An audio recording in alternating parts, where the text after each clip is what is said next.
dodekanzonetta Adama Sławińskiego na 2 flety solo oparte jest na dodekafonii sformułowanej na początku XX wieku przez Arnolda Schönberga, powielana przez Albana Berga. Kompozytorami, którzy opierali swoje utwory o te dzieła, był Józef Kofler, jak również Tadeusz Bert i Kazimierz Serocki, którego stulecie urodzin przypada właśnie w 2022 roku. Dodekafonia jest jak chromatyka, czyli skala 12-tonowa, półtonowa. W utworze dodekanzonetta występują 2 zasadnicze materiały seryjne. Postać zasadnicza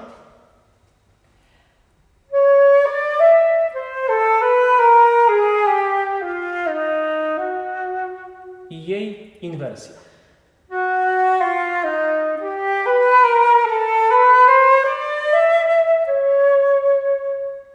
Każda z tych serii zawiera 3 dźwięki, półton i cały ton. Oczywiście w inwersji jest odwrotnie, czyli trzecia grupa jest rakiem pierwszej, a czwarta jest rakiem drugiej.